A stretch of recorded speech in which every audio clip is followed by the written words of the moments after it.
ओम नमो भगवते वासुदेवाय।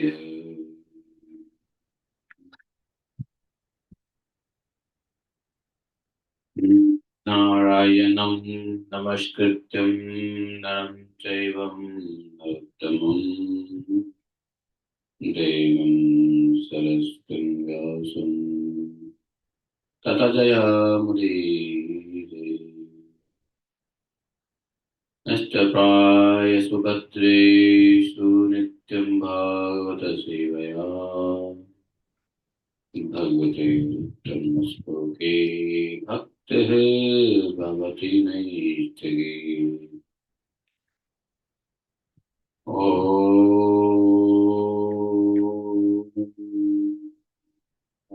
तस्यैतद्व्याधितर्तः चर्थे स्वाभिज्ञस्वराट् तेने ब्रह्मचारिकवै मुह्यन्ति यत् सूर्यः तेजोवायुर्मृदां तथा विनिमयो यतति सर्गो अमृषाम् धाम्ना सदा निरस्तकुहकं सत्यं परमं धीमहि धर्मः प्रोज्झितकैकवोऽत्र परमो निर्मत्सराणां शताम् वेद्यं मातरस्तु शिवदं तापत्रयं नमोऽन्यम् श्रीमद्भागवत महामुनिकृते किं वा परमेश्वरः सद्यो कृतगतस्य कृतिभिः शुश्रूषुभिः तत्क्षणात् निगम कल्पतरोर्गलितं फलम् सुमुखाद्रवितसंयुतम्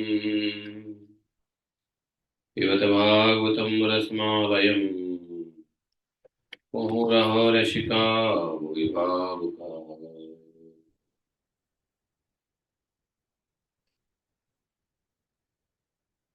अहं सर्वस्य प्रभवो मत्तः सर्वं प्रवर्तते इति मत्वा भजन्ते मां बुधा भावा संयुता मच्चित्ता मद्गतप्राणा बोधयन्तः परस्परं कथितस्य मां भक्तिं तुष्यन्ति च रमन्ति च तेषां सततिक्तानां भजतां प्रीतिपूर्वकं ददामि बुद्धियोगं तं येन मापि यान्ति ते तेषामेवानुकम्पार्थम् अहम् अज्ञानजन्मना नाशात्मभावस्थो ज्ञानदीपेन भास्वतः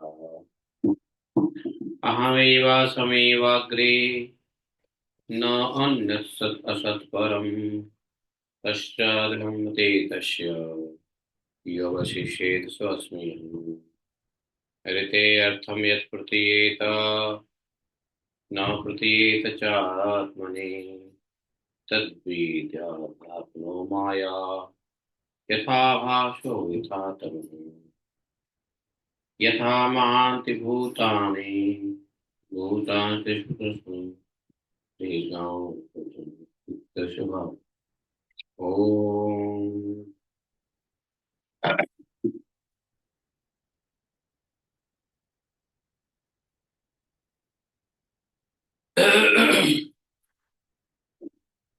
हरे कृष्ण कृष्ण कृष्ण। न एक श्लोक रह गया। एतावदेव जिज्ञासं तत्त्व जिज्ञासनात्मना अन्यव्यतिरेकाभ्यां यत्सात् सर्वत्र सर्वदा।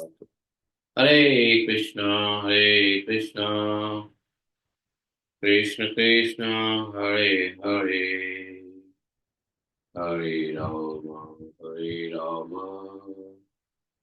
राम राम हरे हरे हरे कृष्णा। जय श्री राधे।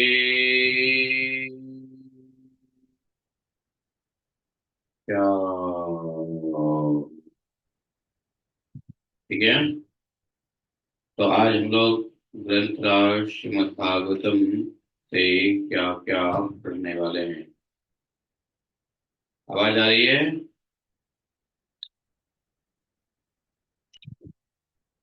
आवाज आ रही है, नहीं आ रही है?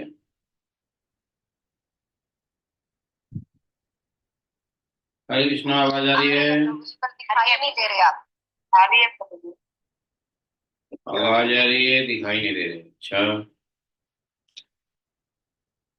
तो भगवान की असीम कृपा से आज भी हम लोग भागवतम का नया चैप्टर शुरू करेंगे। ठीक है। उस नए चैप्टर्स का नाम है शिशुमार चक्र का वर्णन। समझे? शिशुमार बड़ा इंटरेस्टिंग है। शिशुमार नहीं समझे? आज समझेंगे, नहीं समझे तो क्या मतलब, आज समझेंगे। तो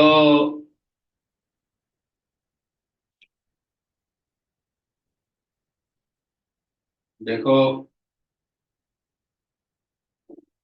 आज का तिथि हो गया प्रथमा। प्रतिपदा है ना आज।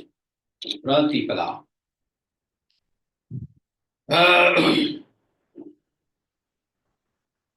मैं आप लोगों को पूरे भूगोल भागवतम के 5वें स्कंद से भूगोल, ज्योतिष, ये सब समझने के लिए आप लोगों को फाइल भेजना था। भेज दिया? देखा नहीं देखा? नहीं देखा? मिला वो फाइल कि नहीं मिला? नहीं, नहीं मिला प्रभु जी। क्या बात करते हो, फाइल ही नहीं मिला? किसमें शेयर किया? किसमें शेयर किया? स्टूडेंट ऑफ भागवत में ना? हाँ, स्टूडेंट भागवत में ही शेयर किया। नहीं। हमने टोटल 20 भेजे थे चीजों को, जो पूरे भागवतम को समझाने में सहायक होगा। चलो, हम जब तक हम आगे बढ़ेंगे तब तक आप लोग को मिल जाएगा, चिंता ना करो। ठीक नहीं है? मिला प्रभु जी। हैं? हाँ, नहीं मिल रहा है। राइट। नहीं मिला प्रभु जी, मैंने कल की सारी चेक करी है आपकी, है ना? सिर्फ दो ही मैसेजेस हैं आपके, एक जो कल की रिकॉर्डिंग और एक लिंक बस। हम्म। ओके। ठीक है, कोई बात नहीं है। अभी 5 मिनट में मिल जाएगा आप लोग को। ऑन द वे है, रास्ते में जा रहा है। अब आप लोग बहुत अलग अलग जगहों पे हैं ना, तो इसलिए अलग अलग डेस्टिनेशन जाने में टाइम लग सकता है थोड़ा। हमें नहीं मिला प्रभु जी, यहाँ भी नहीं आया नोएडा में। नोएडा में पहुंच गया जी। नोएडा में तो बहुत जल्दी पहुंचता है। नहीं पहुंचा प्रभु जी। अब आ गया, आ गया, आ गया। एक फोटो आ गई, 6 फोटो आ गया प्रभु जी, आ गया। कल भी आई हुई है पूरी, आज वो कल की आई हुई है वो। इसमें रोहिणी व्रत भी है और बाकी ग्रहों की चाल कर। हालांकि मैं देखी नहीं है अभी। तब आ गया, आप लोग देखते नहीं हो, सब पहले चला जाता है वैसे। तो कोई बात नहीं है, आज शिशुमार चक्र पढ़ेंगे। शिशुमार चक्र के बाद एक चैप्टर होगा, और उसके अंत में जो 25वां चैप्टर है, जिसमें संकर्षण देव का विवरण और स्तुति होगी, उसके बाद जो है, ये फोटो सब सेव कर लेना, जो मैंने भेजा इमेज, ये सब इमेज सेव कर लेना दोबारा से। हम इसी इमेज पे पूरे 5वें स्कंद को रिवीजन करेंगे। नहीं समझे बात को? प्रभु जी क्लाउड में कर रहे हैं इसको सेव? नहीं, अपने अपने फोन में सेव कर लो। जब मैं इसको बताऊंगा ना कि ये इमेज निकालो, तो इमेज निकाल लेना, ऐसा है। ठीक है, ठीक है। क्लाउड क्या होता है, बादल में कैसे सेव करेंगे? तो अथ त्रयोविंशोऽध्यायः सुषमा चक्र का वर्णन। सुखदेव भगवान उवाच।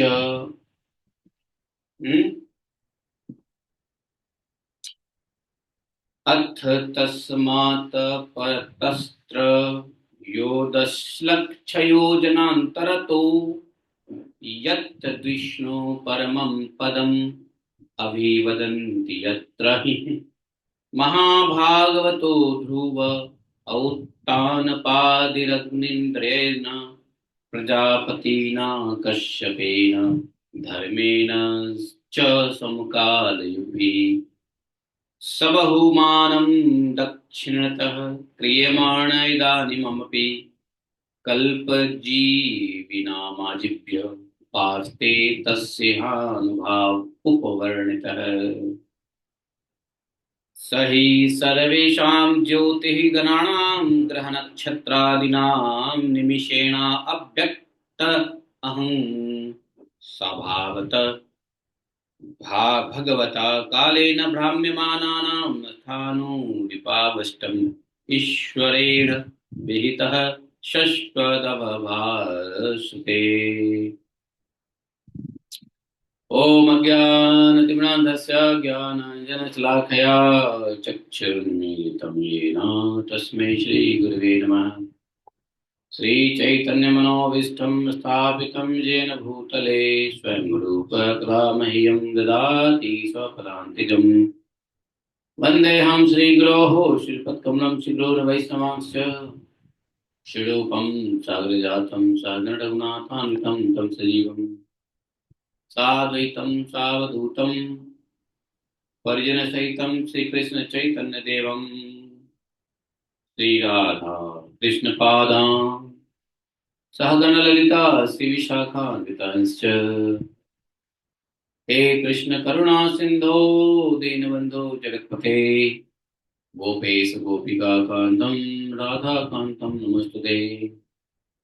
तप्त कांचन गौरांगी राधे वृंदावनेश्वरी वृषभानुसुते देवी प्रणमामि हरिप्रिये। वंशाकल्पतरुभ्यश्च कृपा सिन्धुभैः च पतितानां पावनेभ्यो वैष्णवेभ्यो नमो नमः। जय श्री कृष्ण चैतन्य प्रभु नित्यानंद श्री अद्वैत गदाधर शिवासादि गौर भक्तवृंद। हरे कृष्ण कृष्ण कृष्ण हरे हरे हरे राम राम राम हरे हरे।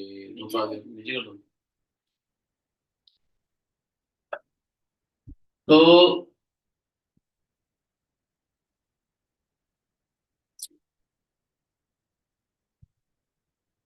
सुषुमाण चक्र का वर्णन सुखदेव जी ने कहा, राजन परीक्षित देखो सप्तर्षियों, आप लोगों को कल हम लोगों ने कल पढ़ा ना कि सबसे ऊपर कौन सा ग्रह है? शनि। शनि के ऊपर सप्तर्षि गण, और सप्तर्षि गण से भी ऊपर कितने? बोले कि 13 लाख योजन ऊपर ध्रुवलोक है। इसे भगवान विष्णु का परम पद कहते हैं। जब इसी ध्रुवलोक पे आई गंगा अर्थात भगवान के चरण जल, तो क्या कहलाई? विष्णुपदी। गंगा जी का यहां पर आना विष्णुपदी, क्योंकि यह विष्णु का परम पद कहलाता है ध्रुवलोक। यह वही ध्रुवलोक है जहां पर उत्तानपाद के पुत्र महाराज ध्रुव विराजमान हैं। महाभागवत भगवान के भक्त ध्रुव जी विराजमान है। अग्नि, इंद्र, प्रजापति, कश्यप और धर्म, ये सब एक साथ अत्यंत आदर पूर्वक इनकी प्रदक्षिणा करते रहते हैं।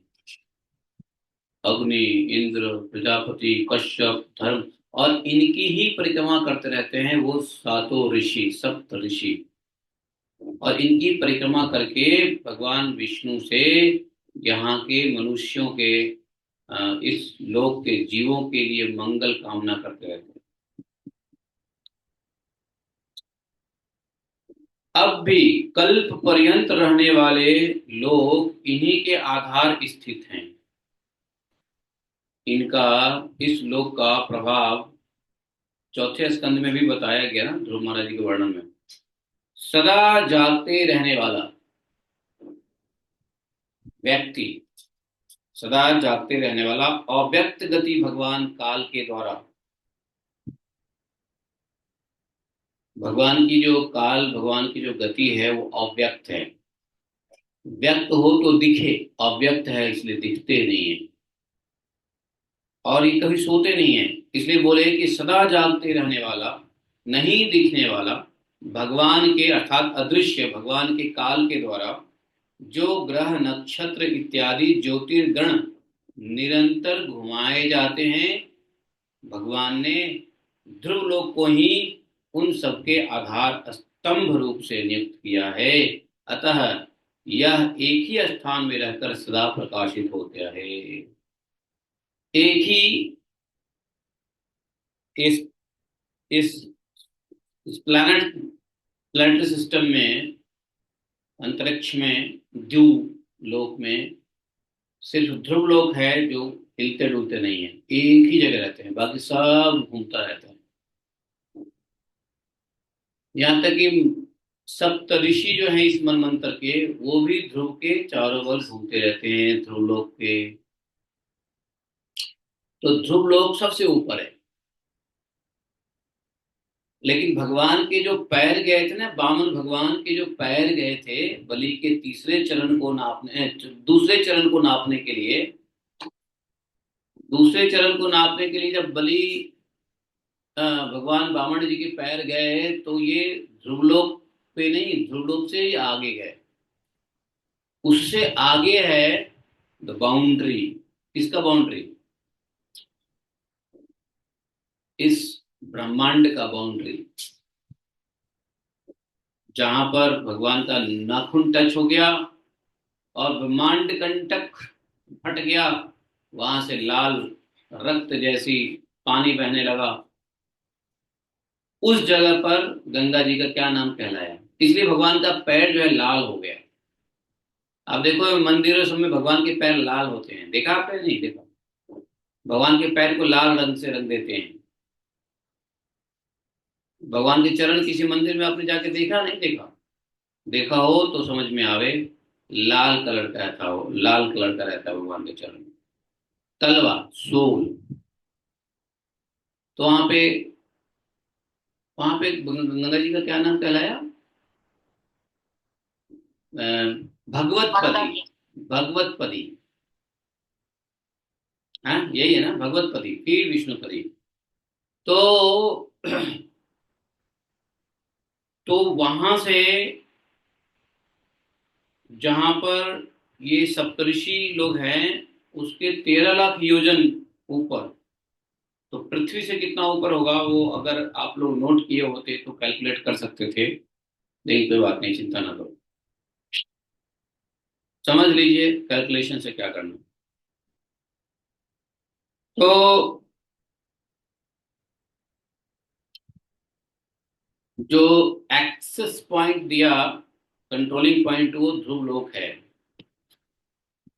जिस प्रकार दाएं चलने के समय अनाज को खुदने वाले पशु छोटी बड़ी और मध्यम रस्सी से बंधकर क्रमशः निकट दूर और मध्य में रहकर खंबे के चारों ओर मंडल बांध कर घूमते रहते हैं, उसी प्रकार सारे नक्षत्र और ग्रहगण बाहर भीतर के क्रम से इस काल चक्र में नियुक्त होकर ध्रुव लोक का ही आश्रय लेकर वायु की प्रेरणा से कल्प के अंत तक घूमते रहते हैं। अच्छा, इसे घुमाने वाला कौन है? ये घूम कौन क्यों रहे हैं, घूम कैसे रहे हैं, घुमाने वाला कौन है? तो बोले वायु। इस संसार में वायु, भगवान का जो वायु है ना, वायु ही मोबाइल है, मोबाइल। अरे आप लोग कहोगे वो अंतरिक्ष में तो वायु है ही नहीं, हवा है ही नहीं, तो भाई नहीं, प्रश्न उठ सकता है ना। वायु नहीं है, लेकिन वायु की प्रेरणा है, समझे? वायु स्थूल रूप से नहीं है, वायु मतलब पंचतत्व रूप में स्थूल रूप से नहीं है, बट उसकी सूक्ष्म प्रेरणा रूपी शक्ति से ये सब घूमते रहते हैं, चलायमान रहते हैं। ये लोग जो चलते हैं, जब भी स्थूल रूप से वायु पृथ्वी पे आपको दिखती है। ये लोग ना चलें तो पृथ्वी पे स्थूल रूप से पंच तत्व भी नहीं दिखेगा। तो बोला दौनी, इसको हम लोग दौनी कहते हैं। दौनी, दौनी जानते हैं क्या होता है? चारों, एक बीच में खंभा होता है, मेढ़ कहते हैं, और मेढ़ खंभे होते हैं बीच में, और चारों तरफ अनाज के जो पुआल है ना, तो धान वान काट के डाल दिए जाते हैं या गेहूं काट के डाल दिए जाते हैं, और उसके ऊपर लाइन से बैल को लगाया जाता है दौनी में। तो मान लो हमारे पास दो बैल थे, किसी के पास दो बैल है, तो ऐसे करके चार पांच किसान मिल करके अपने अपने बैल लगाते हैं, और बैल, एक बैल, दो बैल, तीन बैल, चार बैल, ऐसे करके बैलों की लाइन में लगी रहती है, रस्सी से बंधे होते हैं, और वो सब के सब चारों ओर घूमते रहते हैं। तो बीच में जो वो खंभा है, उसको समझो क्या है वो? ध्रुव तारा, ध्रुव, ध्रुवलोक। और तो जैसे अगर उस खंबे के नजदीक वाला जो बैल है, वो खंबे को तुरंत क्या करेगा? कम समय में चक्कर काटेगा। और खंबे से जो दूर वाला बैल है, वो अधिक समय लेता है चक्कर काटने में। इसी प्रकार से एग्जाम्पल दिया, ये सब मंडल बांध कर अर्थात ग्रुप में जैसे बैल घूमते रहते हैं, उसी प्रकार से नक्षत्र और ग्रह गण, बाहर भीतर इस काल क्रम से, इस काल चक्र में नियुक्त होकर ध्रुव लोक का ही आश्रय लेकर वायु की प्रेरणा से कल्प के अंत तक घूमते रहते हैं। जिस प्रकार मेघ और बाज आदि पक्षी अपने कर्मों की सहायता से वायु के अधीन रहकर आकाश में उड़ते रहते हैं, उसी प्रकार ये ज्योतिर्गण भी प्रकृति और पुरुष के संयोग बस अपने अपने कर्मों के अनुसार चक्कर काटते रहते हैं, पृथ्वी पर नहीं गिरते। ज्योतिर्गण, अच्छा, ये ज्योतिष और ज्योतिर्गण, ज्योतिष क्या हुआ? विद्या। ज्योतिर्गण क्या हुआ? अरे इसको खोलो गेट को। ज्योतिर्गण क्या है कि इस ब्रह्मांड में ग्रह, नक्षत्र, तारे, नक्षत्र गण, ग्रह गण, तारे गण इत्यादि को मिलाकर के बना, इसको अगर कलेक्टिवली अगर नाम देते हैं तो इसको बोलते हैं ज्योतिर्गण। और इसके जानने की विद्या को ज्योतिष कहते हैं।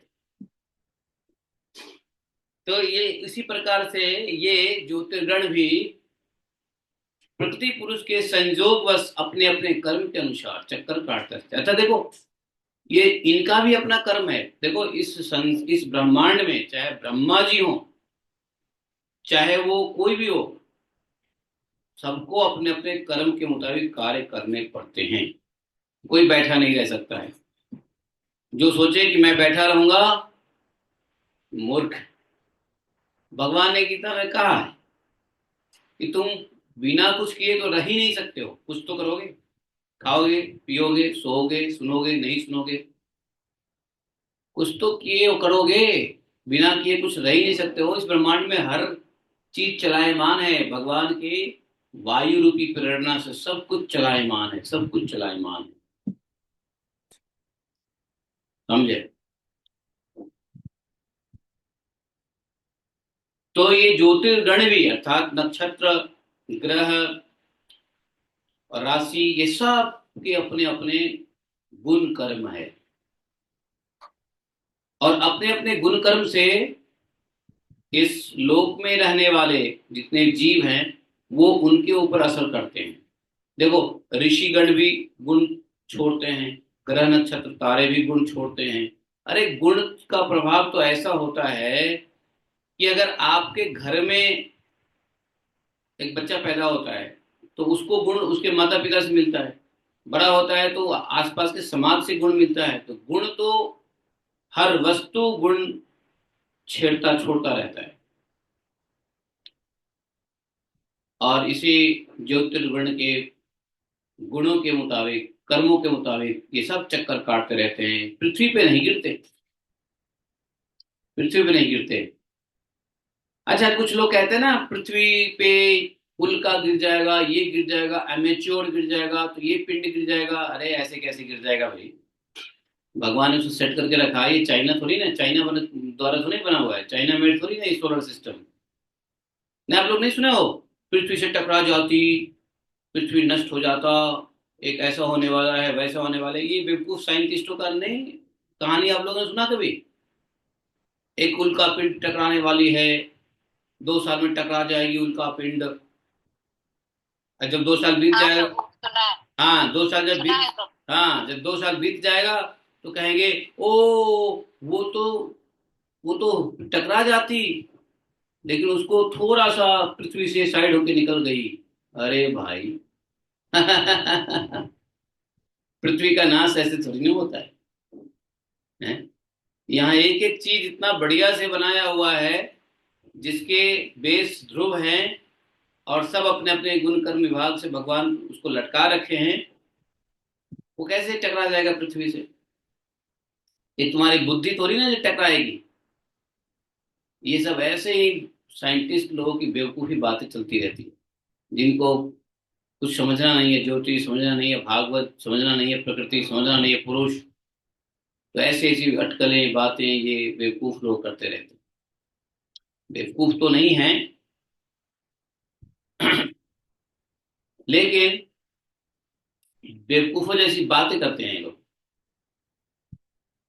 कोई कुछ नहीं टकराने वाला पृथ्वी से। क्यों?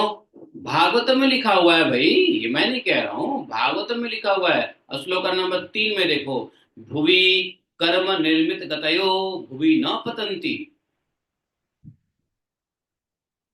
पृथ्वी पे कुछ नहीं गिरता है, पृथ्वी पे वही चीज गिरेगा जो बेवकूफ साइंटिस्ट लोग क्या करेंगे, वो चप्पल जूता ऊपर छोड़ के आएंगे ना, वही शायद कहीं गिरे तो गिरे, तो वो भी नहीं गिरता, वो भी लटकता रहता है, घूमता रहता है नहीं।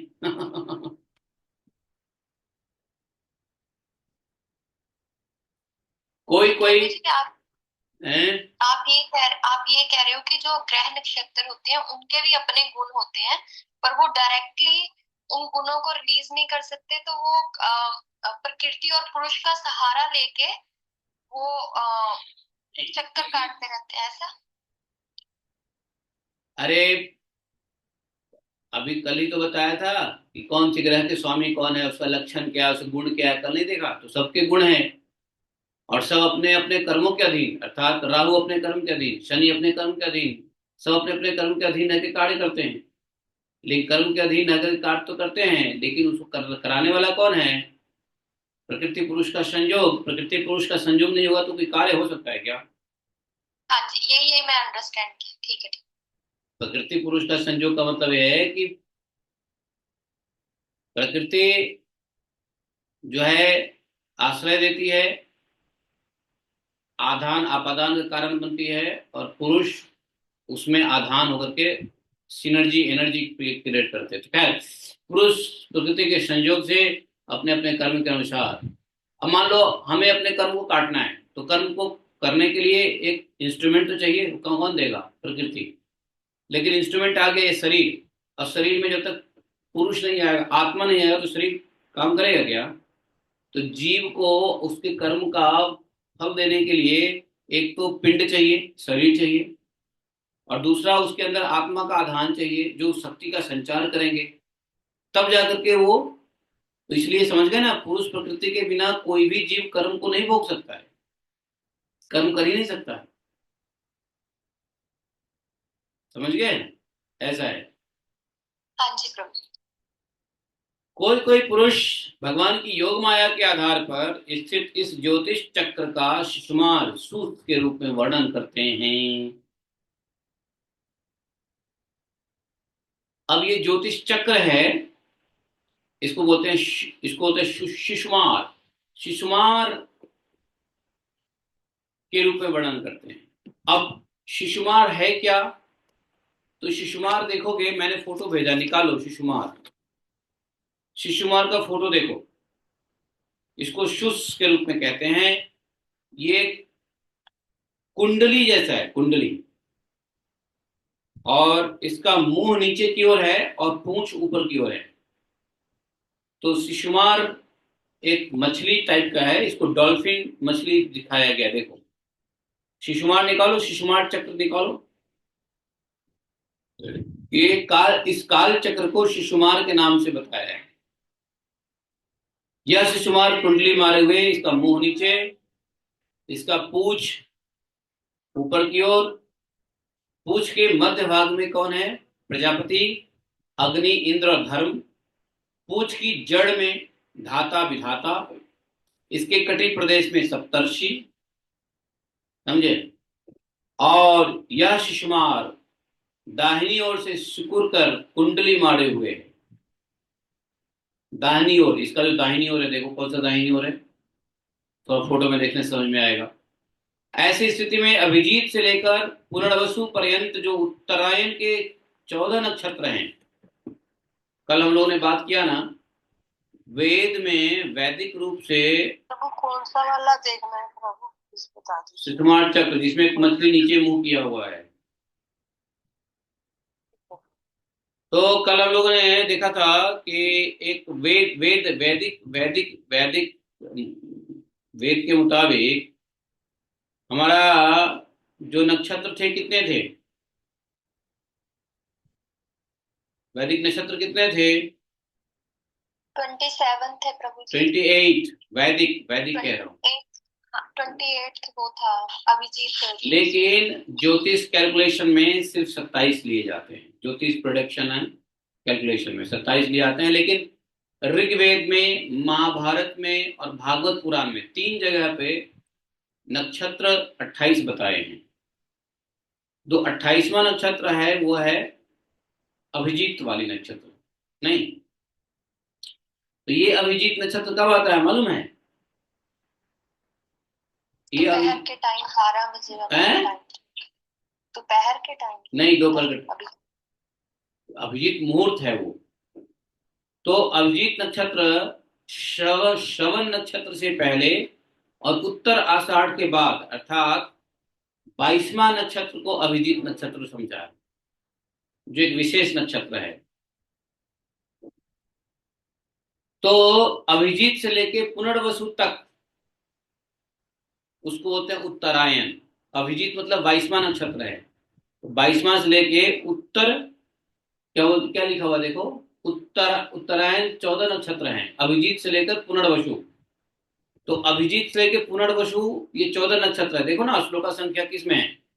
श्लोका संख्या 5 में देखो, नहीं 5 के शुरू में देखो क्या लिखा हुआ है कि ये जो अभिजीत से लेकर के उत्तरायण, अभिजीत से लेकर पुनर्वसु तक उत्तरायण कहलाते हैं, 14 नक्षत्र होते हैं। तो ये जो अभिजीत है, तो अभिजीत एकदम सेंटर पॉइंट है। अब देखो यहाँ पे अभिजीत से कैसे 14 नक्षत्र आगे आता है पुनर्वसु। तो देखो श्रवण, घनिष्ठा, शतभिषा, पूर्व भाद्रा, उत्तर भाद्रा, रेवती, कितने हो गए? कितने हो गए? 1 2 3 4 5 6 हो गए। अच्छा, अब आ जाओ, रेवती के बाद आएगा क्या? अश्विनी, भरणी, कृतिका, रोहिणी, मृगशा, अद्रा, पुनर्वसु। आ गया ना पुनर्वसु, है ना। तो 6 ये और 6 वो, 12, नहीं 7, 7 ये और 6 वो, कितने हो गए? 7 6 13, और एक कौन? एक अभिजीत, तो 14 हो गए ना। तो ये उत्तरायण कहलाते हैं। तो अभी उत्तरायण कब तक रहेगा मालूम है? ये उत्तरायण पुनर्वसु तक रहेगा। फिर पुष्य, आश्लेषा, मघा, पूर्व फाल्गुनी, उत्तर फाल्गुनी, हस्ता, चित्रा, स्वाति, विशाखा, अनुराधा, ज्येष्ठा, मूल, पूर्वाषाढ़ा, उत्तराषाढ़ा, ये रहेगा दक्षिणायन। सुनते रहो, ज्यादा दिमाग मत लगाओ कैलकुलेशन में। ये नक्षत्र के नाम यदि आपको याद होवे या आपके सामने कंप्यूटर पे खुला होवे तो आप इसको देख सकते हो। तो अभिजीत को बोला कि अभिजीत से लेकर के जो 14 नक्षत्र आता है पुनर्वसु, वो उत्तरायण है। तो अभी उत्तरायण चल रहा है ना, तो ये उत्तरायण कहाँ तक चलेगा? यहीं तक चलेगा, उत्तर आषाढ़ तक चलेगा। हाँ, हाँ, पुनर्वसु तक चलेगा। और फिर जो पुष्य 1 2 3 4 5 6 7 8 9 10 11 12 13 14, फिर 14 नक्षत्र जो है, तो 14 14 कितने हो गए? 28 नक्षत्र हो गए ना। तो 14 नक्षत्र आया उत्तरायण में और 14 नक्षत्र आया दक्षिणायन में, तो 14 दूनी 28 हो गया। लेकिन ज्योतिष फलित ज्योतिष गणना में 27 नक्षत्र ही लिए गए हैं, क्योंकि अभिजीत जो है एक विशेष नक्षत्र है और इसके कोई स्वामी नहीं, इसका कोई मूल चक्र नहीं, इसलिए इसको नहीं लेते। आधुनिक जो गणना में अभिजीत को छोड़ करके 27 नक्षत्र ही लिए जाते हैं, समझे? क्योंकि यह एक विशेष नक्षत्र है, शुभ नक्षत्र, बड़ी शुभ नक्षत्र है ये, थोड़े काल के लिए रहता है। अब कहोगे इस नक्षत्र में पैदा होने वाले जातक का क्या लक्षण होता है? तो बड़ा रहस्य है।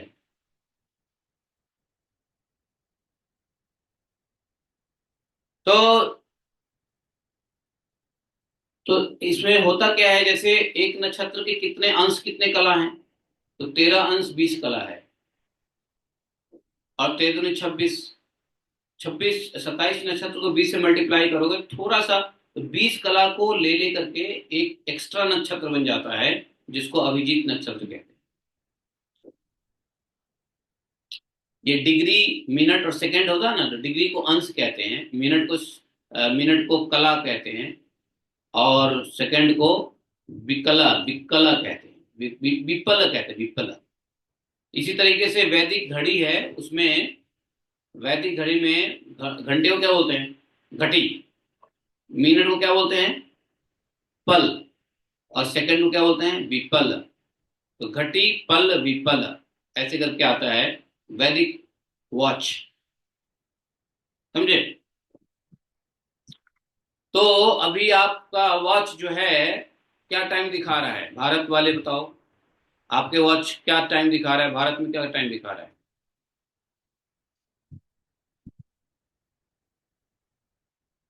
भारत में टाइम दिखा रहा है 8:23।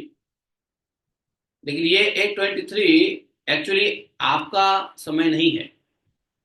8 घंटा 23 मिनट 39 सेकंड चल रहा है अभी। वास्तव में 8 घंटा नहीं हुआ है। ये ये ये जो है अंग्रेजी टाइम है। अपना वैदिक टाइम कब से शुरू होता है? वैदिक दिन कब से शुरू होता है? सूर्योदय से दिन शुरू होता है।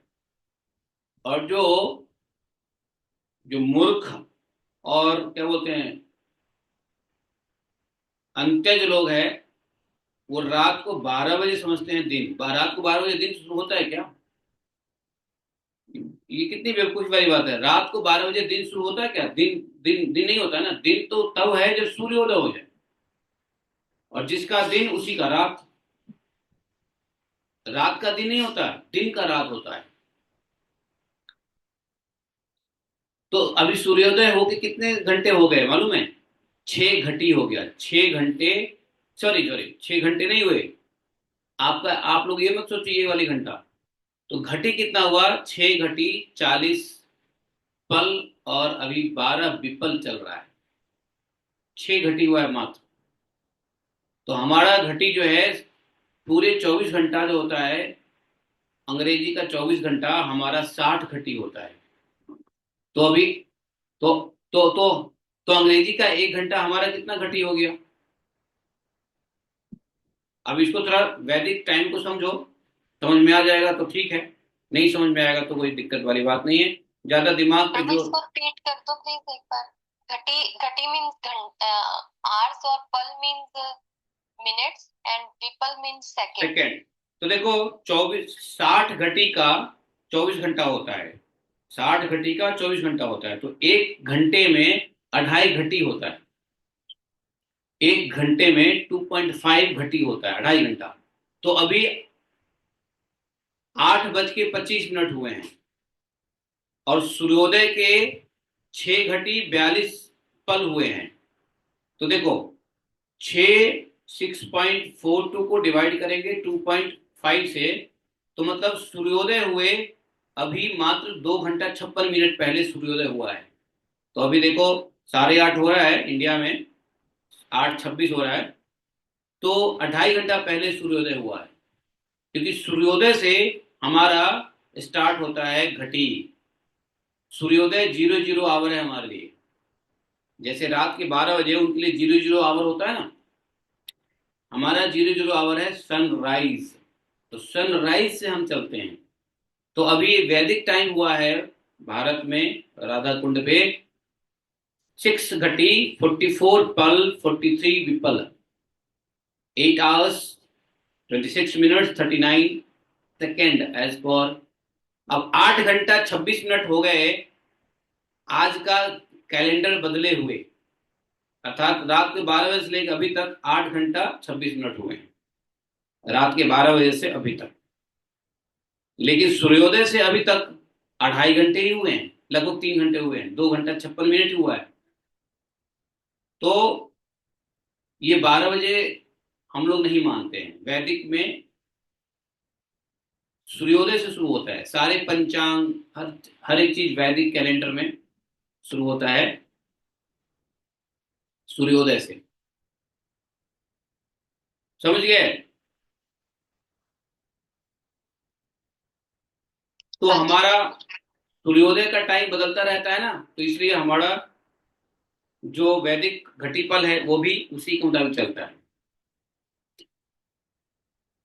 चलो, तो मैं ये सब क्यों बता रहा हूं?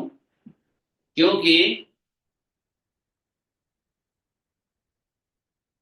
ये घटीपल से ही आपको, जैसे अभी अपना जन्म का समय देखोगे या किसी का कोई टाइम देखोगे, आज का अभी का समय देखोगे, लेट से अभी का समय देखोगे, अभी का पंचांग देखोगे, तो अभी के पंचांग में उसमें हालांकि बहुत सारे पंचांग रहते हैं कि सब अंग्रेजी के कैलेंडर के मुताबिक एल्गोरिदम किया होता है, लेकिन वैदिक कैलेंडर के मुताबिक अगर एल्गोरिदम करने वाला पंचांग देखोगे, तो जैसे देखो आज 28 अप्रैल है ना, तो 28 अप्रैल को चंद्र राशि मेष में रहेगा कब तक?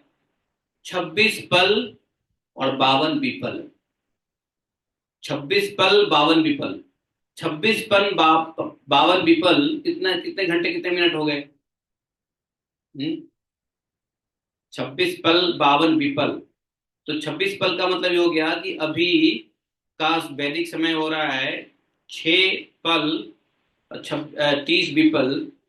तो इसका मतलब शाम हो जाएगा वो, है ना, क्योंकि 60 है, 60 का था 30 है, तो शाम को तकरीबन सनराइज से 1 घंटा पहले तक चंद्र राशि में रहेगा, चंद्रमा मेष राशि में रहेंगे।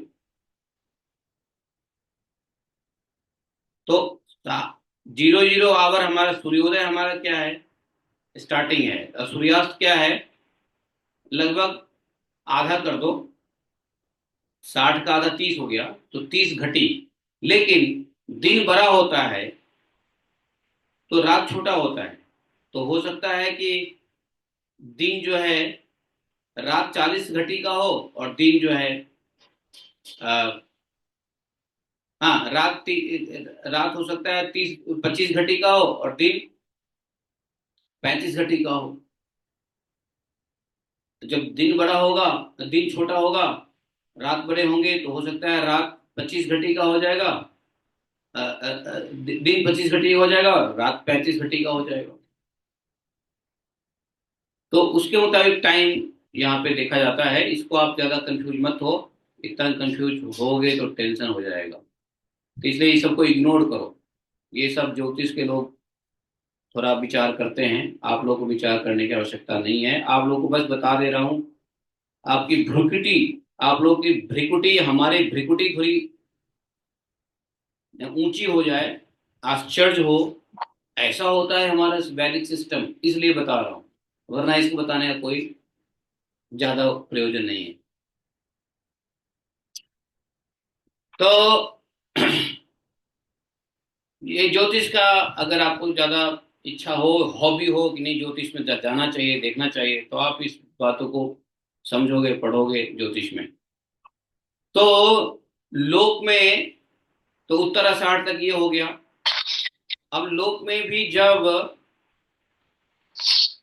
शिशुमार कुंडलाकार होता है तो उसके दोनों ओर की अंग की संख्या समान रहती है। उसी प्रकार यहाँ नक्षत्र संख्या में भी समानता है।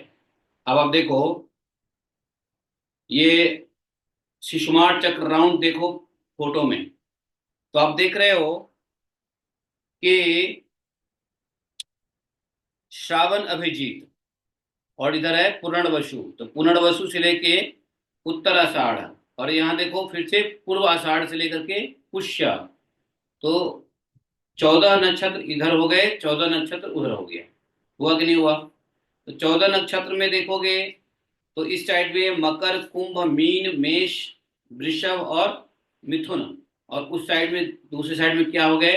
धनु, वृश्चिक, तुला, कन्या, सिंह और कर्क। ये जो राशि है, राशि को क्या समझोगे? राशि को क्या समझना है? महीना। राशि मतलब महीना, ये समझो। तो प्रथम महीना कौन सा है? मेष राशि। तो मेष राशि किधर है? देखो मेष, यहाँ पे मेष देखो, तो मेष में कौन कौन से आते हैं नक्षत्र? तो आ गया भरणी, अश्विनी, कृतिका, है ना, कृतिका, भरणी, अश्विनी। तो अश्विनी से शुरू होता है, अश्विनी, भरणी, कृतिका, यहां से आगे जाओ, देखो मेष राशि। फिर रोहिणी, मृगशिरा, कृतिका का आधा थोड़ा भाग, रोहिणी पूरा और मृगशिरा ये वृषभ राशि। फिर मिथुन राशि में आ गया मृगशिरा, अनुराधा और पुनर्वसु। फिर उस प्रकार से कर्क राशि में जाओगे तो पुष्य, अश्लेषा, मघा ये आ जाता है। सिंह राशि में जाओगे तो कुछ माघा का हिस्सा लग जाता है, फिर पूर्व फाल्गुना और उत्तर फाल्गुना का हिस्सा लग जाता है। तो इसको देखोगे शिशुमार चक्र है, पूरा सोलर सिस्टम इसी के चारों ओर घूमता रहता है। ये इमेजिन करके बताया गया कि ऐसा विद्वानों ने कहा है कि ये नीचे की ओर है। थोड़ा आगे देखते हैं तो और क्लियर हो जाएगी बातें। फोटो मिला नहीं मिला? ये फोटो मिला कि नहीं मिला? हाँ जी प्रभु जी, आपने बताया था कल की एक राशि में कितने नक्षत्र होते हैं ना, वो सारा इसमें एक्सप्लेन किया गया है। हाँ, तो 2 नक्षत्र प्लस तीसरा नक्षत्र का थोड़ा पोर्शन लगा हुआ है ना, 1/4 था, 1/4। 1/4। तो इस प्रकार से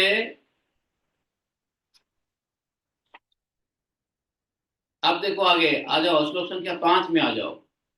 श्लोक संख्या 5 में 5 को पूरा कर लेते हैं। तो दोनों तरफ बोला कि इस शिशुमार के दोनों तरफ दोनों अंग की संख्या समान रहती है। उसी प्रकार यहाँ नक्षत्र की संख्या भी समानता, नक्षत्र की संख्या में भी समानता है। और मैंने बता दिया कि 27 नक्षत्र क्यों मानते हैं और 28 नक्षत्र होता है। लेकिन 28वां नक्षत्र इसलिए है क्योंकि सभी नक्षत्रों की कलाओं से एक 28वां नक्षत्र है जो अभिजीत नक्षत्र है। 13 डिग्री, 13 डिग्री अर्थात 13 अंश और 20 कला, तो 20 कला मिल करके एक एक्स्ट्रा बन जाता है।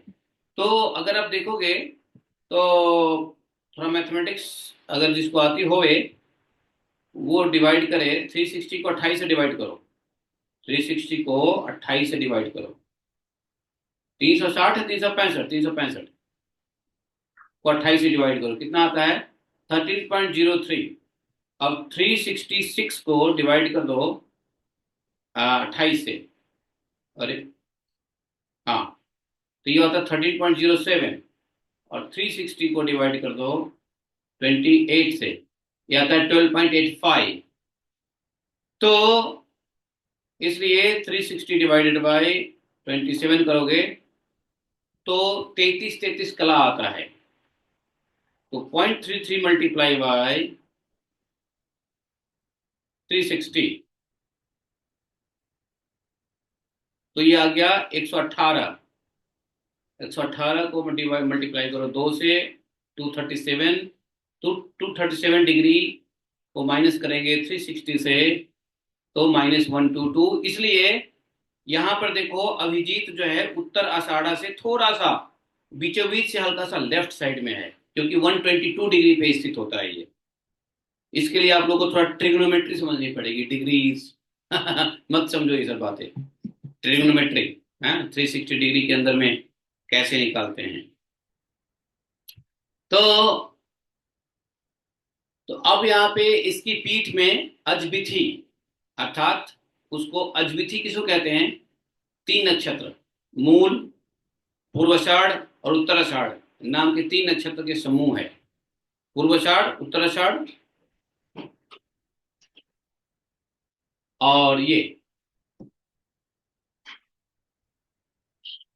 इस प्रकार दाहिनी और बाएं नेत्रों में श्रावण और पूर्वाषाढ़, दाहिनी और बाएं कानों में घनिष्ठ और उसके मूल नक्षत्र हैं। माघात। अच्छा, इसको आप पढ़ने के बजाय ज्यादा फोटो में देख लोगे तो समझ में आ जाएगा। इसको पढ़ने से ज्यादा समझ में नहीं आएगा, इसलिए मैंने फोटो भेजा है। फोटो में देखो कि मुंह के साइड में कौन सा नक्षत्र है, पूंछ के साइड में कौन सा नक्षत्र है कि नहीं, बीच में कौन सा नक्षत्र आ रहा है, इसके दाएं भाग में कौन सा नक्षत्र आ रहा है।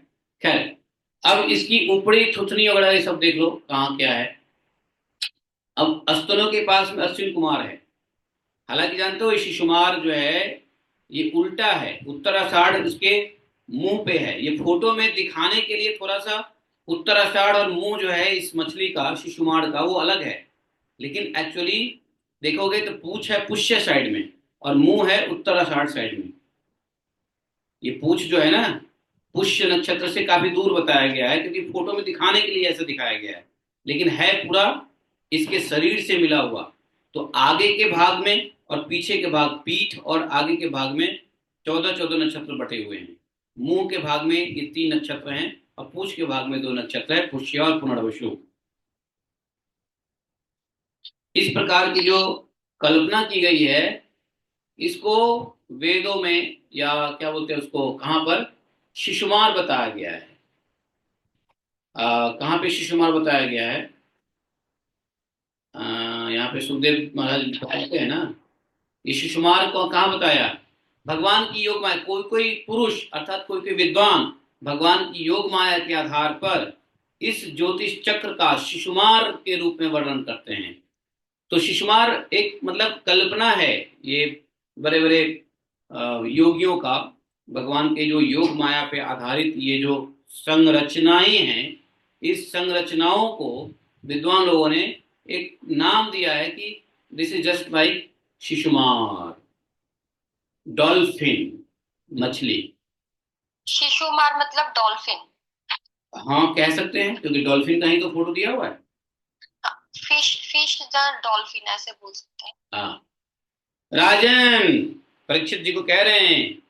अब ये सब सुन करके देखो, परीक्षित जी सब सुन रहे हैं वो भी। यह भगवान विष्णु का सर्वदेवमय स्वरूप है, सर्वदेवमय स्वरूप। इसका नित्य प्रति सायंकाल के समय पवित्र और मौन होकर दर्शन करते हुए चिंतन करना चाहिए तथा इस मंत्र का जप करते हुए भगवान की स्तुति करनी चाहिए। कौन से मंत्र है? कौन से मंत्र है पता है?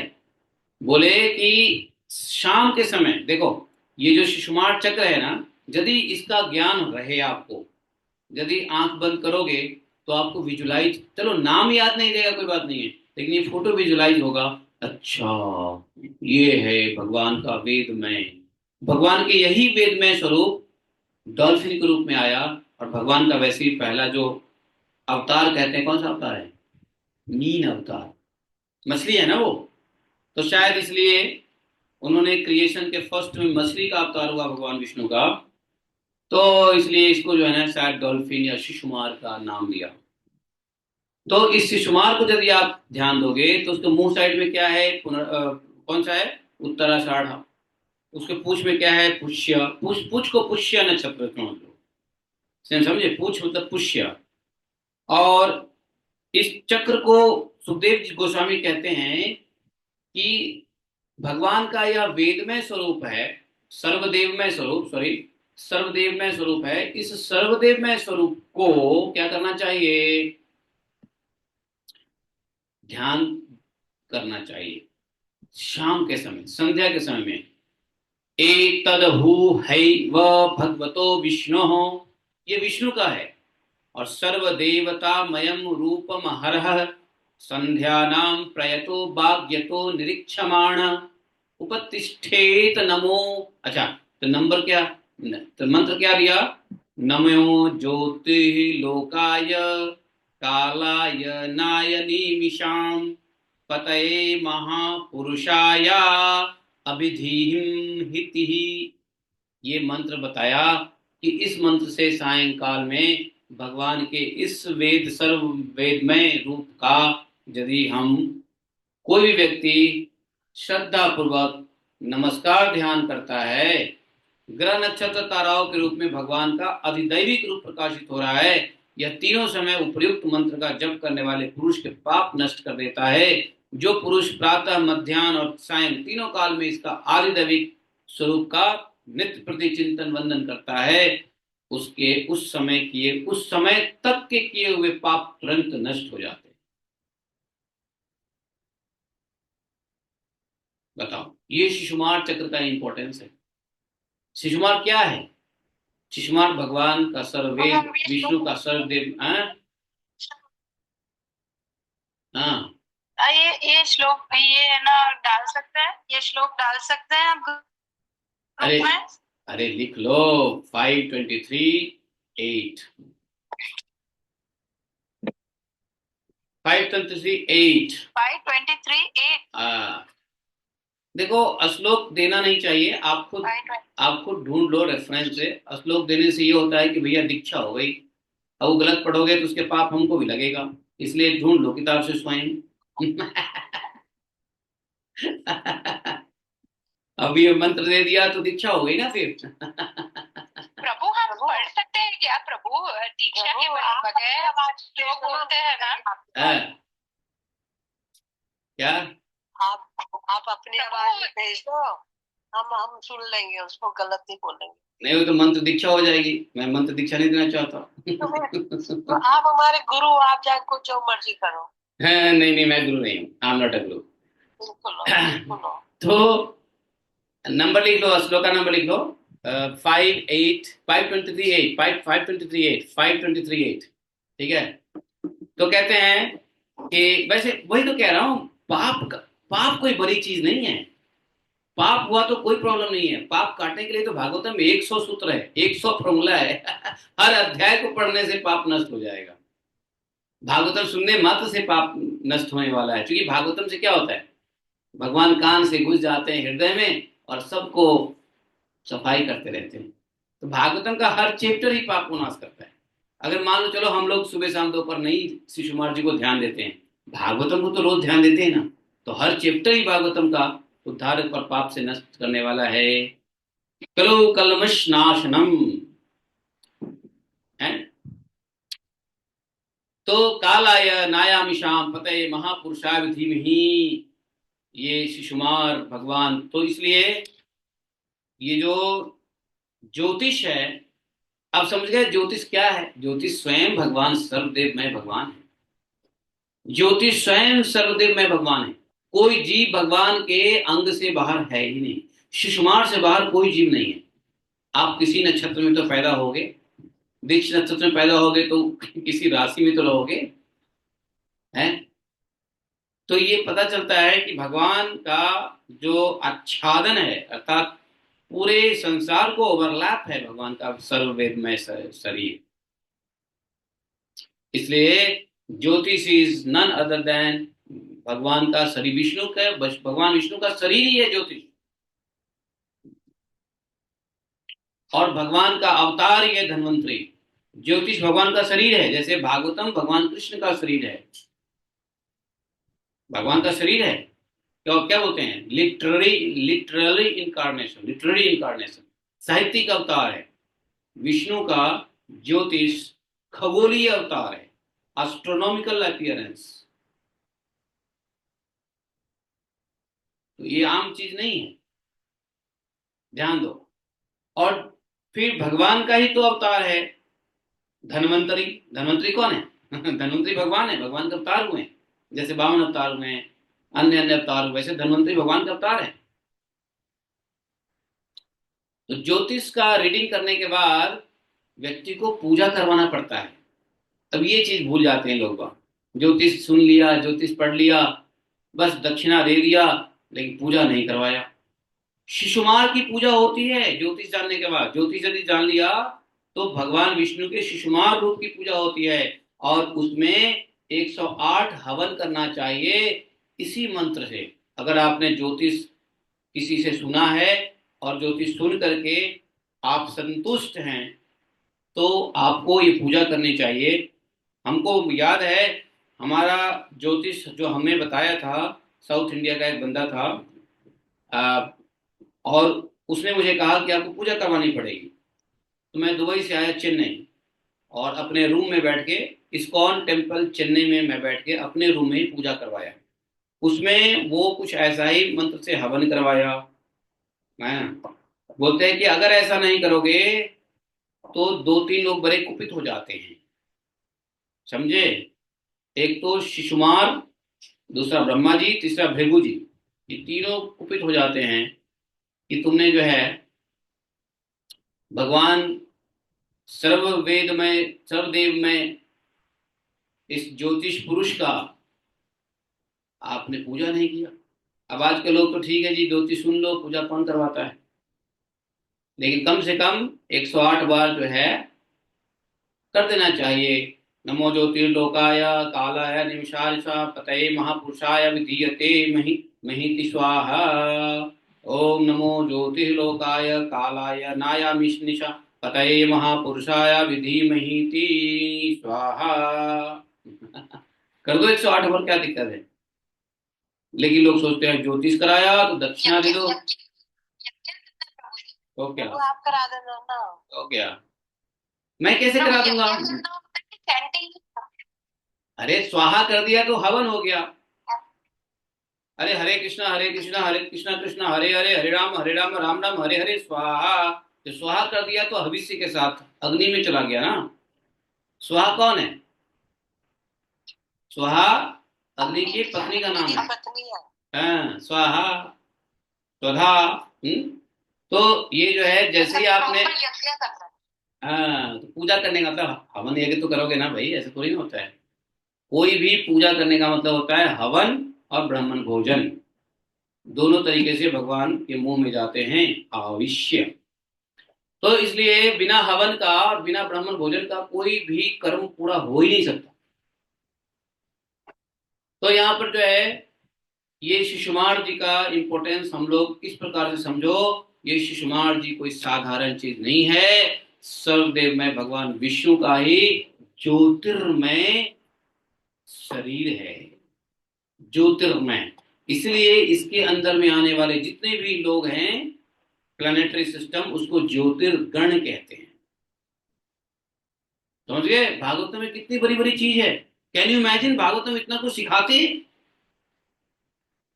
किसी को इतना आइडिया है भागवत में इतना? जो पहली बार हमारे साथ सुन रहे हैं वो बताओ, हैव यू एवर इमेजिन कि भागवत में इतनी सारी चीजें भी हैं? नहीं, नो नो भाई, कितना विशाल ज्ञान है कि कोई सोच भी नहीं सकता। हमारे साथ ये इस बार हम लोग के साथ कौन है जो पहली बार भागवत सुन रहे हैं? मीनाक्षी, प्रशांति माता, और कौन है? हम भी है माता प्रभु जी। मैं भी प्रभु। हाँ, ये भी है, हाँ ये भी है माता जी, यस, दिव्या माता जी। और कौन है जो पहली बार सुन रहे हैं? और प्रभु जी साइंटिस्ट लगे हुए हैं वो जो करने, वो खोजने में, जो भागवतम पहले से बता चुका है। हाँ, आपके साइंटिस्ट को मुबारक हो। मैं भी फर्स्ट टाइम सुन रहा हूँ।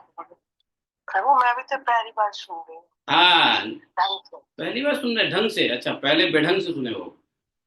नहीं, पहली बार बीच बीच में सुना है ना प्रभु जी। तो ये शिशुमार चक्र का वर्णन हो गया। अभी देखो, देखा जाए तो हर एक चीज आपने देखा, पृथ्वी से लेके द्यूलोक के अंतर्गत और जितने सोलर सिस्टम्स हैं वो सब समझा, किसकी किसकी दूरी है, कौन क्या है, किसका क्या कार्य है, किसके गुण है, क्या स्वभाव है, फिर वो क्या क्या असर करते हैं, कौन किसके आश्रित हैं, किसकी क्या गति है, किसका क्या गुण है, धर्म है, स्वामी है, और कौन किसका नौकर है। और फिर हम लोग सप्तर्षि, ध्रुव तारा, ध्रुव तारा के बाद शिशुमार, इस सबको शिशुमार में ले लिया। अब यहाँ पर ये छोटा सा अध्याय था शिशुमार चक्र का वर्णन। टाइम क्या हो गया? 8:50, समय हो ही गया है। तो 24वां अध्याय जो है राहु और केतु की स्थिति और नीचे के लोक, अब रह गया पृथ्वी के नीचे के लोक का वर्णन। वो अतल वितल सुतल तलातल महातल पतल, इस सब का वर्णन हम लोग कल सुनेंगे। राहु केतु के साथ नीचे के लोगों का वर्णन। अभी तक राहु केतु कहीं नहीं आया। ये राहु केतु बड़ा इनविजिबल है, अदृश्य है। इसको इनडायरेक्ट ग्रह बोलते हैं, अदृश्य ग्रह बोलते हैं, इनविजिबल ग्रह बोलते हैं। इसलिए ग्रह 9 है, 7 मुख्य है और 2 अदृश्य ग्रह है। परोक्ष, इसको परोक्ष, ये छुपा रहता है परोक्ष, इसलिए इसे परोक्ष ग्रह बोलते हैं, हिडन। और वो क्या करता है? चंद्र और सूर्य के ऊपर अटैक करने के लिए आता रहता है। अब चूंकि इसको ब्रह्मा जी ने जगह दे दिया है क्योंकि वो अमृत पी लिया था गलती से, तो ब्रह्मा जी ने इसको इस सोलर सिस्टम में फिट कर दिया है, तो ये भी अपना गुण धर्म दे रहा है। आपको बताऊं, इस संसार में आपके आसपास में ब्रह्मांड के अंदर में कोई भी वस्तु है ना, सबका अपना एक एनर्जी है और वो एनर्जी रिलीज करता है। ये क्वांटम फिजिक्स बताता है। जो लोग क्वांटम फिजिक्स जानते हैं उनसे पूछो, थोड़ा बहुत मुझे भी ज्ञान है क्वांटम फिजिक्स का, क्योंकि मैं भी ये सब तेला वेला करता था ये यू नो तो क्वांटम फिजिक्स में जैसे आपके घर में जो भी चीजें रखी है ना, सबका एक अपना एनर्जी है। वो एनर्जी से आपको इन्फ्लुएंस कर रहा है। जब आपके घर में कोई वास्तु वाला आता है, कहता है नहीं ये यहाँ मत रखो, यहाँ से यहाँ रखो, यहाँ रखो। देखो, इसलिए घर के अंदर में शुद्ध सात्विक वस्तु रखनी चाहिए। घर के अंदर में कभी भी तामसिक, जैसे मान लो घर के अंदर में चटाई है तो सात्विक है, सोफा है तो राजसिक है, तामसिक है, कुर्सी है तो राजसिक है, सोफा है तो तामसिक है। इसलिए कुटिया में, आश्रम में कभी कुर्सी नहीं होता था, सोफे नहीं होते थे, सब चटाई पे आके बैठते थे। नहीं, क्या सात्विकता बनती रहे। आप किसी घर में जाओ, जिसे घर में, दुबई में एक भक्त रहते थे जिनका नाम मैं बता देता हूँ। मैं हैप्पीली शेयर कर रहा हूँ ये नाम, शिकायत के माध्यम से नहीं कर रहा हूँ मैं। I am appreciating his culture. रहते थे दुबई में फ्लैट में, उनका नाम है दिव्य प्रेम प्रभु। अभी सेलम में रहते हैं। दुबई में जब थे वो इंजीनियर थे सिविल, दुबई में रहते थे, तो उनके फ्लैट में हम जाते थे ना, तो जानते हो वो लोग बिस्तर नीचे बिछा के सोते थे और उठने के बाद बिस्तर को मोड़ के ठीक से रख देते थे ऊपर, और नीचे सिर्फ चटाई बिछी रहती थी। आप जाओगे चटाई में बैठोगे। उनके घर में प्रवेश करते ही एक अलग एम्बियंस फील होता था। तो जो भी वस्तु आप रखते हो घर में, और जो वस्तु आपसे जितना दूरी पे है, और उस वस्तु की जितनी भी एनर्जी और इंटेंसिटी होती है, वो आपके व्यक्तित्व पे प्रभाव डालता है, आपके मंगल अमंगल में प्रभाव डालता है। इसलिए कहते हैं घर में पॉजिटिव चीजें रखो। घर में 2 ही चीज घर में होनी चाहिए, या तो सुंदर दिखने वाली, जिसको देख के आपको प्रसन्नता हो, वो चीज घर में रहनी चाहिए, या जो बहुत काम का हो। जो काम का नहीं है उसको फेंको। कभी कभी क्या होता है, घर में इतने सारे चीजें होती है जो काम का नहीं होता है, रखा रहता है, ऐसे कूड़े करकट को फेंको। अच्छा, घर में कुछ ऐसी चीज होती है जो विंटर में काम का नहीं है लेकिन समर में काम आएगा, इस महीने काम का नहीं है लेकिन दिसंबर के महीने में काम आएगा। तो जो वस्तु, ऐसी वस्तु जो रखी हुई है जो आपको अगले महीने में आना, उसके लिए एक अलग से पैक्ड स्टोर बनाओ। पैक्ड स्टोर कहते हैं ना, पूरा जिसमें रख के पैक कर दिया। या आप नीचे रहते हो तो छत पे स्टोर बना दो, छत के किसी रूम में वहां पैक कर दो, जिसकी जरूरत बाद में है वहां से स्टोर से निकालो। फैला नहीं रहना चाहिए। जिस चीज की जरूरत दिसंबर में है वो जून में दिख रहा है, तो दिसंबर में जो इफेक्ट है वो आपको जून में दे देगा। वो इम्बैलेंस हो जाएगी, काल का भेद हो जाएगा। तो ये बहुत निटी ग्रिटी में बता रहा हूं, जो बहुत लोग नहीं बताएंगे, नहीं बता पाएंगे क्योंकि ज्ञान भी नहीं है। तो हर एक चीज जिसके ऊपर जो काम किया है वो रखो, जो सुंदर दिखने में लगती है, जिसके नजर जाने से आपका मन प्रसन्न होता है, वही चीज घर में होनी चाहिए। समझे? एक अंग्रेज से पूछा, what do think according to you what is garbage? Garbage का डेफिनेशन पूछा, व्हाट इज गार्बेज? तो उसने गार्बेज का डेफिनेशन बताया, the things which is not looks good and not useful is garbage in our sense. वो सही बोल रहा था। इसलिए बेकार की चीजें बाहर रखो, फेंक दो। अब बहुत लोगों को आदत होती है पुराना कागज, पुराना डब्बा, पुराना ढक्कन, पुराना कनस्तर, पुराना ये चीजें इकट्ठा करना। बहुत लोगों की आदत होती है। एक हमारे गुरु भाई है, उसका नाम बता दूं? मैं क्रिटिसाइज के नाम से नहीं कह रहा हूं, मैं उनको कल्याण दृष्टि से कह रहा हूं। वो है, हाँ वैसे भी लेक्चर सुनते नहीं, वो नाम बोल भी दूंगा तो उनको बुरा नहीं लगेगा, लेक्चर सुनते नहीं हो। उनका नाम है बलभद्र निताई दास, बालक प्रभु। उसके यहाँ जाओगे, जब मैं उसके यहाँ जाता था तो अरे बाप रे, 5 साल पुराना डब्बा पड़ा रहेगा। मिठाई खत्म हो गया, डब्बे पड़े हुए हैं, है ना। 5 साल पुराना कागज। मैंने क्या किया, एक बार कोई चीज मैं खरीद के लाया, तो उन्हीं के घर पे जाकर के, उन्हीं के रूम में बैठ के मैंने उसको खोला। खोल करके मैं सामान लेके चला गया, कोई डिवाइस थी, और उसका गारंटी कार्ड वहीं छोड़ दिया। तो उन्होंने क्या किया, उस कागज को रख लिया आराम से बिस्तर के नीचे। 2 साल के बाद वो चीज खराब हुई, तो उसका गारंटी कार्ड ढूंढा गया, तो उन्होंने बोला कि अरे वो गारंटी कार्ड मेरे पास है। हमने कहा दिखाओ। गया तो इतने सारे पुराने कागज में गारंटी कार्ड मुझे निकाल के दिया। हमने कहा आपने इसको क्यों संभाला? आप जानते हो मुझे गारंटी कार्ड, वारंटी कार्ड ये सब संभालने की आदत नहीं है। हमने देखा कि वो पुराने दुराने चलो गारंटी पेपर तो काम की पेपर थी, लेकिन वो बिना काम के ही पेपर क्या जंजाल रखा हुआ है। हमने कहा देखो, हालांकि आपके इस गुण दोष के मुताबिक हमको गारंटी पेपर मिल गया, लेकिन आपको एक बात बता रहा हूँ, ये हमको मिले या ना मिले ये ज्यादा इंपॉर्टेंट नहीं है। इंपॉर्टेंट ये है कि पुरानी चीजें आप मत रखो अपने पास जो काम की नहीं है।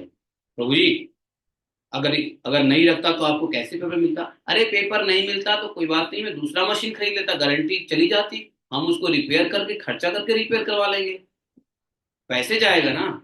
लेकिन इस गारंटी पेपर को संभालने के साथ साथ आप बहुत सारे नॉन गारंटी पेपर भी संभाल कर रखे हो, जिसका निगेटिव एनर्जी तुम्हारे ऊपर आ रहा है, तुमको बहुत बैड क्रिएट कर रहा है।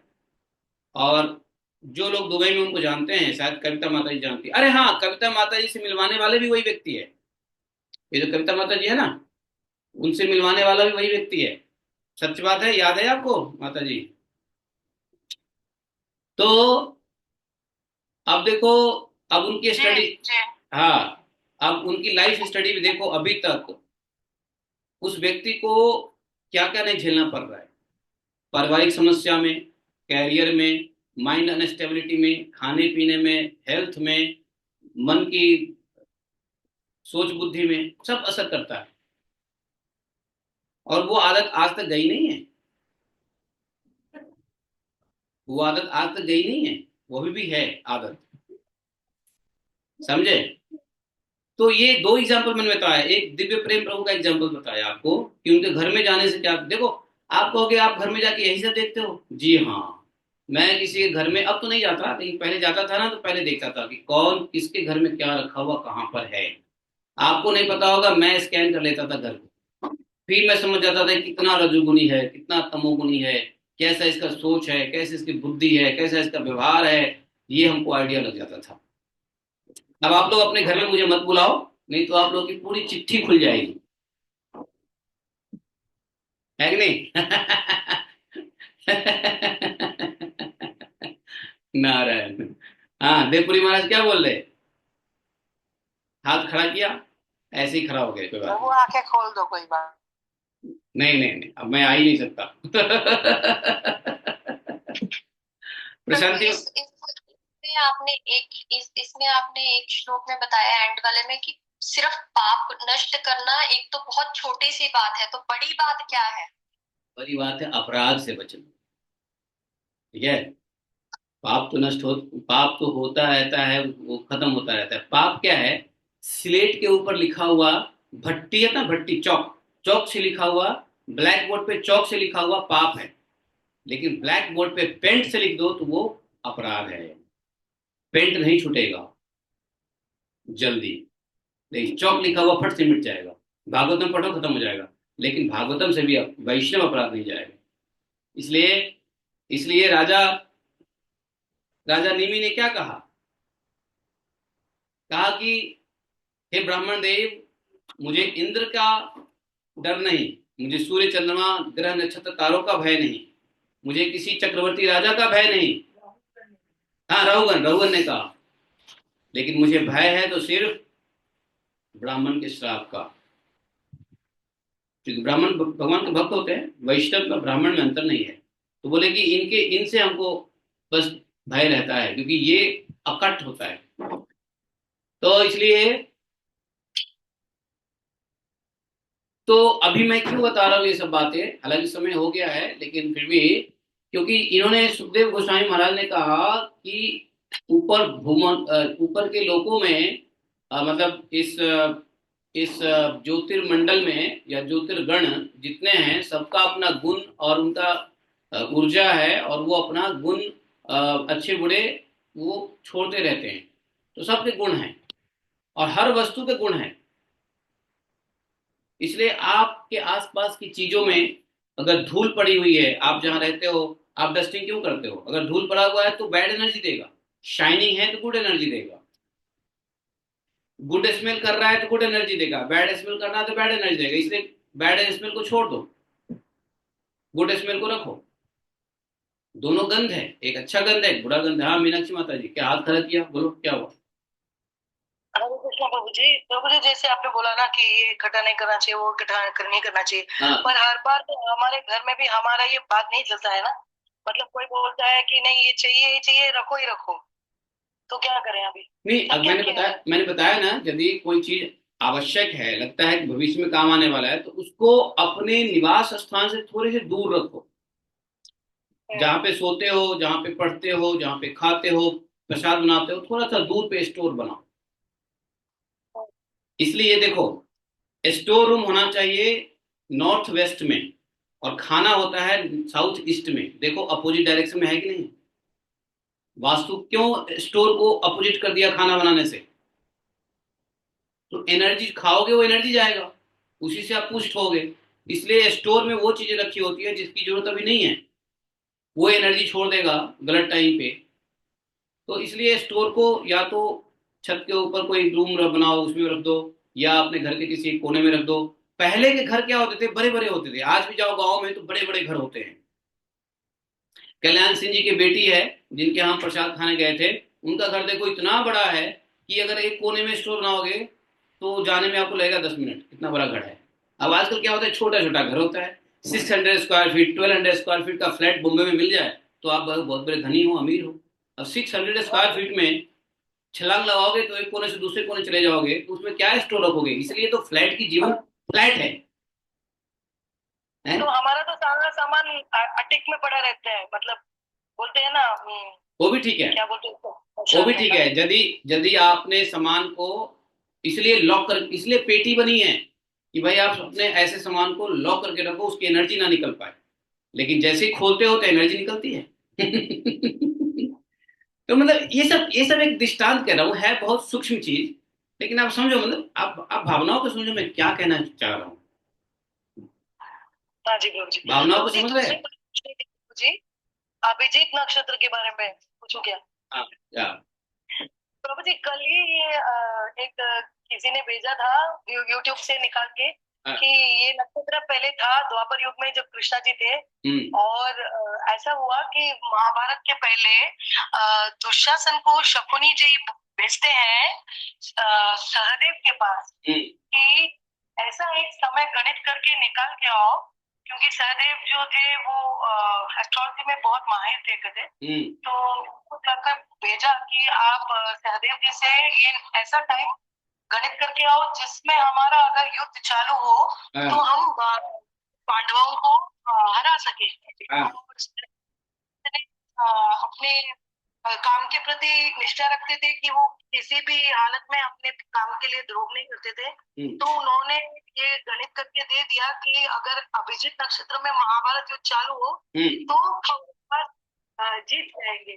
पर कृष्णा तो ऐसे चुप रहने वाले नहीं थे, तो उन्होंने देखा कि ये लोग महाभारत युद्ध अभिजीत नक्षत्र में स्टार्ट नहीं करे और नक्षत्र को ही घुमाकर अपने सर पे रख दिया, छुपा दिया। और ऐसा बोला गया कि फिर से अभी वो टाइम, वो अभिजीत नक्षत्र ऐसा पीरियड था जिसमें सब भगवान अपना अच्छा काम करने को, अपना जीत प्राप्ति करने के लिए वो समय का उपयोग करते थे। तो ये महाभारत युद्ध जैसे खत्म हुआ, फिर से भगवान लोग, गॉड्स मतलब सुर लोग सब जाके भगवान से प्रार्थना करते हैं कि आपने ये नक्षत्र को छुपा दिया, प्लीज हमारे लिए नक्षत्र को फिर से ये करिए, अपेयर करिए।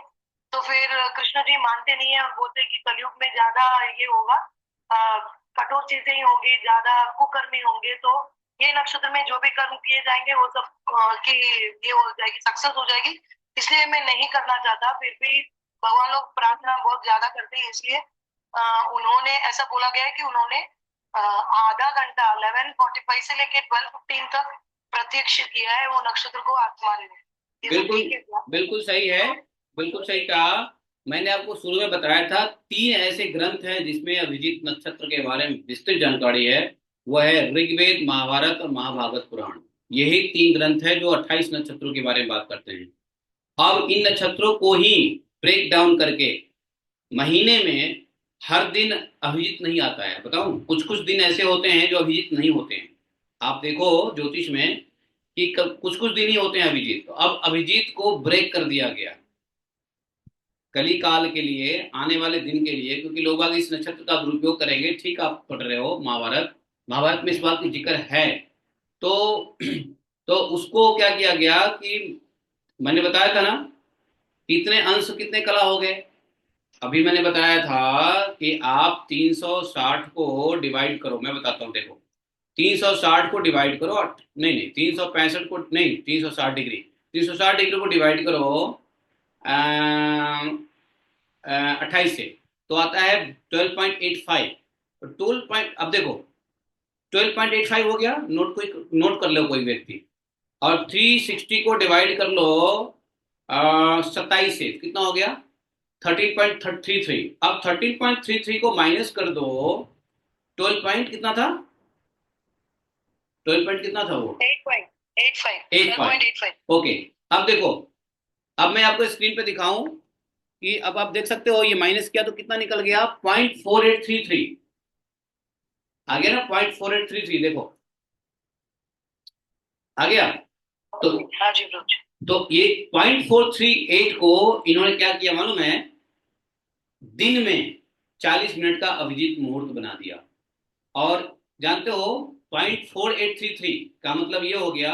अब देखो एक नक्षत्र कितने कला का होता है, 13 कला और 20 अंश का होता है। इसको डिवाइड करो 0.48 से, तो देखो 27.5, अर्थात महीने में 3 से 4 दिन ऐसा होगा जिसमें अभिजीत मुहूर्त नहीं होता है, लेकिन 26 से 27 दिन अभिजीत मुहूर्त होता है।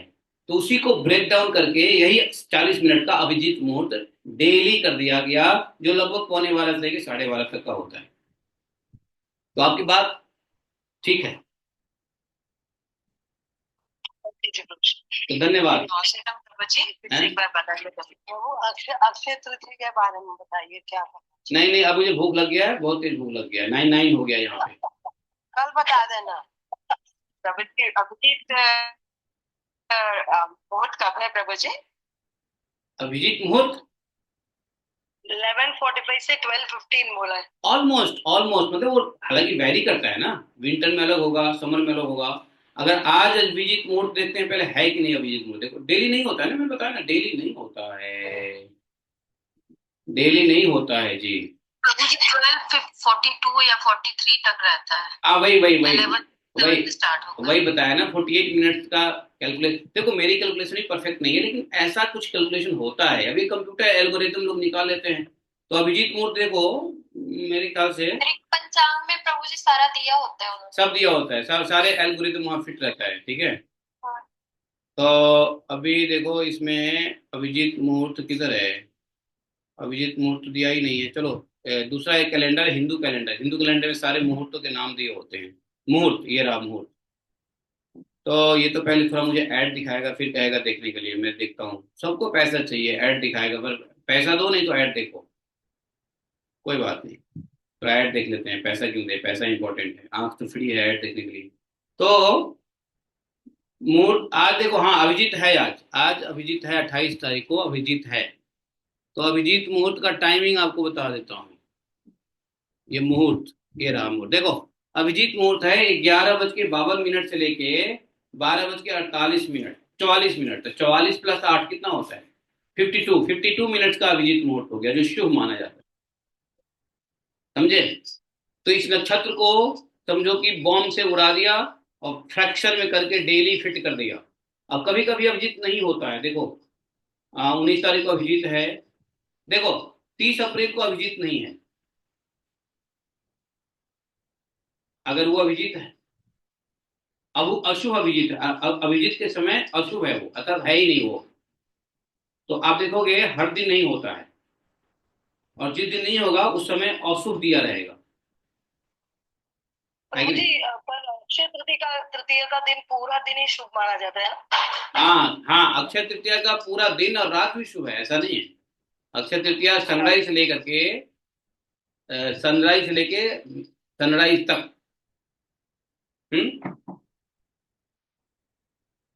समझे? तभी प्रभु जी जो सरदार फैमिली के लोग होते हैं वो जो उनका 12 बजे शादी करते हैं, वो आफ्टरनून में करते हैं, 12 बजे शादी करते हैं, इसलिए सरदार जी को कहते भी है भैया 12 बज गया, 12 बज गया, 12 बज गया तो शुभ शुभ समय आ गया, हम लोग इसको गलत मानते हैं। तो चलो धन्यवाद, एकदम आज हम लोग इतना ही पढ़ते हैं। बोले ग्रंथराज भागवतम की जय। एकम शास्त्रम देव की पुत्र गीतम एको देवो देव की पुत्र एव एकम अंतश्च तस्नामानि यानि कर्मापि तस्य देवस्य सेवाः तमेव माता च पिता तमेव त्वमेव बन्धुश्च सखा तमेव त्वमेव विद्या द्रविणं तमेव तमेव मम सर्वदेव देवः कृष्णाय वासुदेवाय हरे परमात्मने प्रणतक्लेशनाशाय गोविन्दाय नमो नमः। हे कृष्ण करुणा सिंधु दीनबंधु जगत्पते गोपेश गोपिका कांतम राधा कांतम नमोस्तुते तब कांचन गौरांगी राधे वृंदावनेश्वरी विश्वानुसुते देवी प्रणमामि हरिप्रिये वाञ्छाकल्पतरुभ्यश्च कृपा सिन्धुभ्यश्च पतितानां पावनेभ्यो वैष्णवेभ्यो नमो नमः। जय श्री कृष्ण चैतन्य प्रभु नित्यानंद श्री अद्वैत गदाधर शिवासादि गौरभक्तवृंद। हरे कृष्ण कृष्ण कृष्ण हरे हरे, हरे राम राम राम हरे हरे। एक चीज आपको बताऊं, सॉरी, इस कथा के माध्यम से कुछ अच्छी बातें बता देता हूँ। एक तो आपके घर में कपड़े उपड़े फैले हैं वो भी मत फैला के रखो, हर एक चीज फोल्ड रहना चाहिए। अगर आपके घर में कोई कागज वगज फैला हुआ है उसको फोल्ड करके आराम से रखो। किताब है अस्त व्यस्त रखा हुआ है वो भी गलत इम्पैक्ट देगा, उसको थोड़ा सही से करके रखो। तो ये सब चीजें बहुत जरूरी है, और ऐसी बहुत सारी चीजें जो आपके घर में चेंजेस करने चाहिए, जो आपके लिए पॉजिटिव रहेगा, अच्छा वाइब्स देगा, अच्छा वाइब्रेशन देगा, अच्छा आपको आपके लिए रहेगा, अच्छा ऊर्जा देगा, एनर्जी देगा, पॉजिटिव एनर्जी देगा।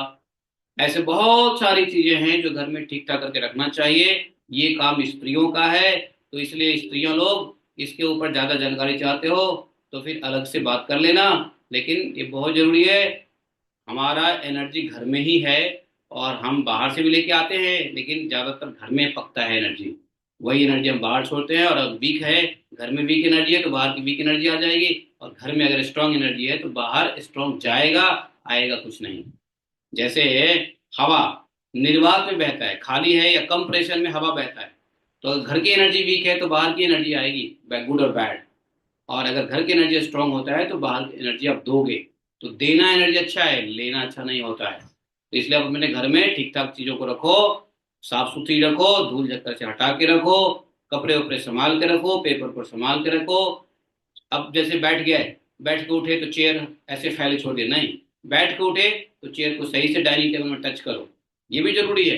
चेयर दाया है, बाएं है, टेढ़ा है, मेढ़ा है, बिस्तर टेढ़ा है, उल्टा है, सुलटा है, हाँ, गंदी चीजें हैं, बिस्तर गंदे हैं, जिस बिस्तर पे सोए उसी बिस्तर को फैला के रखे हुए पूरे दिन, ये सब एनर्जी गलत देता है।